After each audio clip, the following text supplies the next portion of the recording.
have friends who are Republicans who still support George Bush. And I don't think these are sinister people. They don't want what's worse for the United States, but they just believe in supporting their team. I mean, that's the team they committed to, and they're going to stay on that team, and they think it would be disloyal to turn against George Bush because they said they're a Republican, and he's a Republican, so they're going to stand by him. But I mean, I don't think they have the best interests of the country at heart.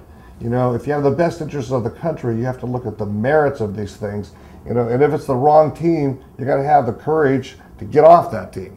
But talking about the wrong team, the idea that Giuliani said that only Republicans have the understanding of the intricacies necessary to conduct foreign policy. Have you ever heard of anything more ridiculous in your life when an entire party is laying on its face for making every single political blunder across the board, and he's relying on that? That's going to give him some foundation to run on? You know, I have his quote right here. It came out saying, he said, "Democrats don't understand the threat posed by terrorists. They do not seem to get the fact that there are people, terrorists in the world, really dangerous people that want to come here and kill us." How asinine is that statement? I mean, Democrats didn't witness 9/11. Democrats don't know about Al-Qaeda.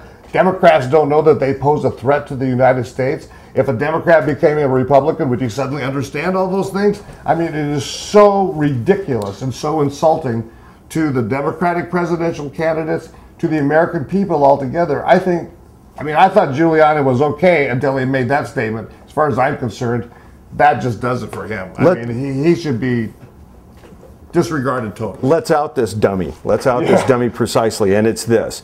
It was Bill Clinton who tried to kill Osama bin Laden prior to 9/11, that used cruise missiles on his base, that used cruise missiles on his infrastructure. And if there's any right-wingers out there, go to the internet, go to the Fox site if you want to. For some reason, you guys just don't get this. These morons that think that they can somehow get away with this stuff and not realize that there's something called the internet to check this stuff. Giuliani knows that Bush stopped all attacks against Osama bin Laden the day that he got in. That Condoleezza Rice said to the Democrats, said specifically to Richard Clark, "You guys don't get it. It's always been about China." Focused all of the energy that Clark, Tenet, these other guys couldn't get meetings directly with the president to talk about Osama bin Laden, and here's how Giuliani should really be remembered in the context that only Republicans get it, that George Bush's response to that was to go on the longest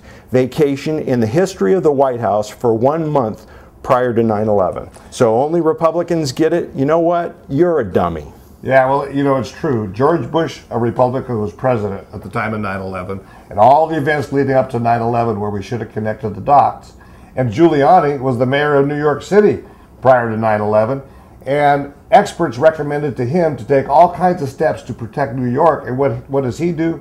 He puts the response center in the World Trade Center, the place that's already been attacked. But the #1 place it would have been attacked. Yeah. But aside from all of that, I mean, even if there had been a Democratic president and a Democratic mayor during 9/11, to say that there are a category of United States citizens that seek presidential office who do not care about this country, who do not view the terrorists as a serious threat, and would not do their very best to protect this nation, okay, that is just so ridiculous. I mean, that is the biggest dumbass statement I have ever heard. I don't see how anybody can make that sort of statement. It's one thing to whip up your base. Everybody understands that politically. It's another thing to be a dummy. That's just a stupid ass statement. It really is.